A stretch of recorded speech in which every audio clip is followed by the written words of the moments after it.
The storm came rolling over the plains like an angry god. Wind tore across the open land, dragging dust and grit through the air until the horizon vanished. The sky turned the color of bruised steel, and thunder growled low, as if warning anyone foolish enough to still be outside. Most folks had already taken cover, but not her. She stood alone near the edge of the ranch fence, thin dress soaked, boots half buried in mud, dark hair whipped across her face by the wind. The ranch wasn't much, just a collapsing barn, a leaning corral, and a house that had forgotten what paint looked like. Poverty clung to the place the way dust clung to skin. Her name was Eliza May Harper, and she had nothing left to lose. The land had taken her father 2 winters ago.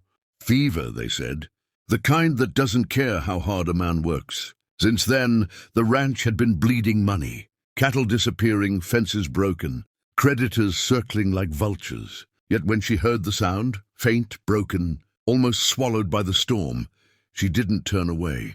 A horse screamed somewhere beyond the fence. Eliza squinted through the rain and dust. Lightning cracked open the sky, revealing a shape on the ground.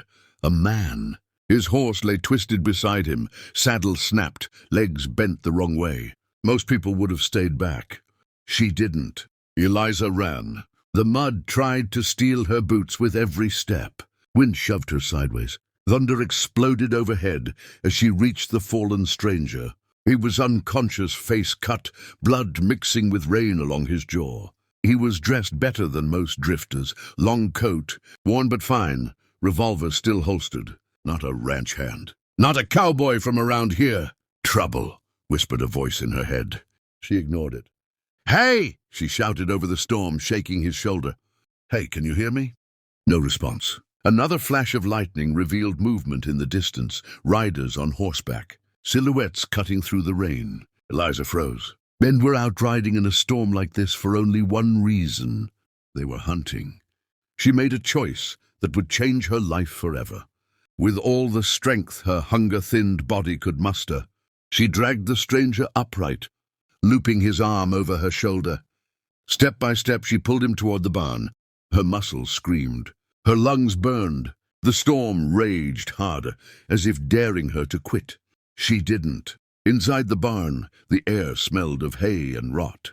Rain leaked through holes in the roof. She dropped the man onto a pile of old blankets, chest heaving. His eyes fluttered open just long enough to meet hers. Why?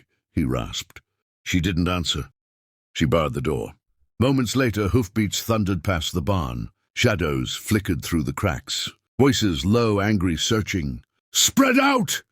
He couldn't have... I want him alive. Eliza held her breath. The stranger groaned softly. She pressed a hand over his mouth, her heart pounding so loud she was sure they'd hear it. His eyes locked onto hers, sharp now, aware. He understood. Minutes passed like hours. Eventually the riders faded into the storm. Eliza collapsed beside him, shaking. You shouldn't have done that, the man said quietly. She laughed bitterly. Seems I do a lot of things I shouldn't. By morning the storm had passed, leaving the land scarred and silent. Eliza cleaned his wounds with what little she had. No questions, no demands. When he finally stood, steady but wary, he looked around the barn, then at her. You saved my life, he said. She shrugged. Didn't feel right letting you die. He studied her like a man memorizing a map. Then he reached into his coat and pulled out something small, wrapped in cloth. Take this. She shook her head immediately. I don't want payment. His voice hardened. This isn't payment. It's protection. Inside the cloth was a silver badge, worn but unmistakable. A U.S. Marshal. Eliza's breath caught. The man met her eyes. And the men you saw last night? They're coming back. Her world tilted. Because by helping a stranger she hadn't just saved a life. She had invited a war to her doorstep. Morning didn't bring peace. It only revealed the damage the storm had left behind. The plains stretched wide and silent, washed clean of dust but scarred by deep tracks where horses had torn through the mud. Fence posts leaned like tired old men. One section of corral had collapsed completely, boards ripped loose as if the land itself had given up. Eliza stood on the porch of the house, arms wrapped around herself, eyes scanning the horizon. She hadn't slept. Inside, the stranger, Marshal Thomas Reed, sat at the small wooden table, carefully reloading his revolver. The metal clicked softly, steady and calm, the sound of a man used to violence but never careless with it. "They'll be back today," he said without looking up. Eliza swallowed. "You're sure?" Reed nodded. "Men like that don't quit, not when there's money on the line." She stepped inside and closed the door. The house was bare, no rugs, no decorations. Just the necessities, and even those were worn thin. Reed noticed everything. The empty cupboards, the patched floorboards, the way Eliza moved, careful, like someone used to making do with less. "You should have left when the storm broke," she said quietly. "You're wounded. You could have ridden east and led them right through town." He finally looked at her. "No." Silence stretched between them. Eliza broke it first. "Who are they?" Reed leaned back in his chair. "Outlaw outfit calling themselves. The Black Ridge men. Smugglers, killers. They don't care who gets hurt, as long as they get paid." "And you?" "I put 2 of their leaders in the ground last year." Her heart sank.